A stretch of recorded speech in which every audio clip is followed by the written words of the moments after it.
You are probably asking yourself, why would I want to look at it? Whoop. Why would I want to look at a mouse by a no-name brand like Tecware? Is it because this mouse is a super good deal? Is it because it's super high quality for the price? Is it because it has features no other mouse has? Well, not exactly. However, for the budget-minded, this might be a good choice for you. Let's see why. This is the Tecware EX1. It comes in white and black, 59 grams of weight. It has Bluetooth, 2.4 GHz connection, and wired connectivity, and a couple extra tricks up its sleeve. Including the RGB charging stand, you also get a nice flexible threaded cord and extra PTFE mouse feet for that extra glide. For one, you do get the mouse on this really cool RGB stand that supports USB-C and USB-A charging, and honestly, it fits a lot of my other mice on it too, ones with the holes at the bottom. It also has an OLED screen right here on the front here that tells you your status, your battery life, and your DPI. Not to mention, this has 26,000 DPI, so it's insanely accurate, insanely high response, kind of every option you have, and it has a charger in the front too, so you don't have to use this dock if you really don't want to. Came with many options for the feet, so it's really glidey on your desk, very lightweight, actually lighter than my D- from Glorious, but it does have some downsides to that kind of quality. For one is the shape, in my opinion, that's always an objective kind of thing, as well as the quality of the plastic they use here and the premium feel, which it might make it lighter, but it definitely does make it feel a little bit cheaper. Now for $37, that cheapness worth it? Absolutely, it's worth it. Now the mouse does have a little bit of rattle on the click and the other click, but maybe that's because I'm used to more expensive mice, namely like the MX Master or the Glorious D-. But the scroll wheel also feels a little cheap, hollow, and plastic in comparison to those as well. But for the price point, it's not gonna hurt at all. Here's a quick sound test so you can get a sense of the quality.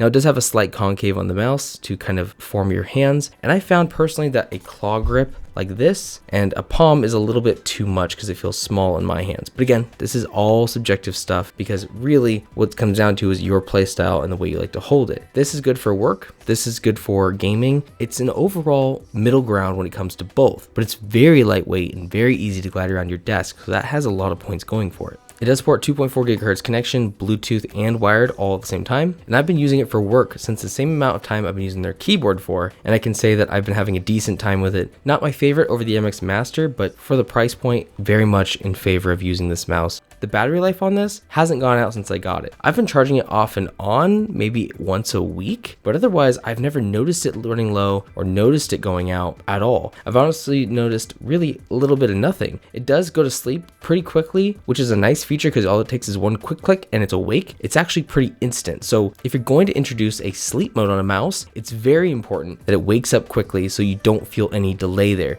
The software is also super unique and useful as well. In here, you can have multiple things. You can map each button, including the left click and right click, which is kind of insane. Add different profiles you can cycle through, check your battery life, set your DPI settings for each button adjustment, set your polling rate, so if you need to be lower for any reason, I don't see why you would, but of course 1000 Hz polling rate is the max here. You can actually adjust the sleep timer I was talking about earlier. For me, it's perfect, but if you want to save some extra battery life, you can turn this up or down as needed. And of course your liftoff distance, your response time overall, which is great because it can go down to 4 milliseconds and you can actually measure it here, which is nice as well. Your ripple control, which no more people turn this off because it's going to basically adjust your micro jitter or remove tiny movements, as well as the snap angle, because this tries to smooth out lines that you're going to make straight up and down and tries to interpret them differently to make them straight. So I'm going to turn that off as well. And it also has motion sync, which motion sync is actually very, very helpful. It synchronizes the mouse's report rate with the PC's polling rate, how it's detecting it, so it's more consistent tracking wise. It can reduce latency and improve your tracking stability.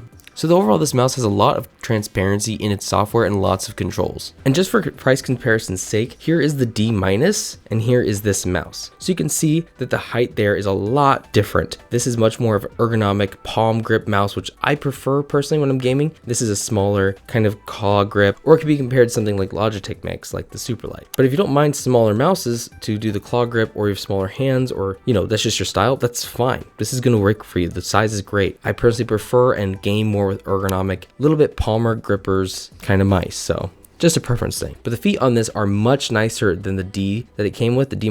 These are much smoother and it came with a whole selection of them. This one did not. This one was cheaper. And the funny thing is, this has all these holes in it. This one's lighter than this. Based on size, I could see why, but it's actually lighter by a few grams. The fact that they slammed this little OLED screen on there also impressed me quite a bit. If you want to check out this Tecware EX1, I'll leave links in the description down below. Highly recommend you check it out, give it a look-see and see if you like it. May not be for everyone, all mice aren't, but this one for gaming and work productivity, you're gonna have a great time with it. And it's gonna be light, it's gonna be quick to move around, and that OLED screen is gonna give you a perception of all the statuses on it, and you're gonna really appreciate this over time. But it's just not gonna feel as high quality as something that Logitech makes or Glorious makes. Thanks for watching Lucky Strike Tech. Make sure to like, subscribe in the video, and I'll catch you guys in the next one.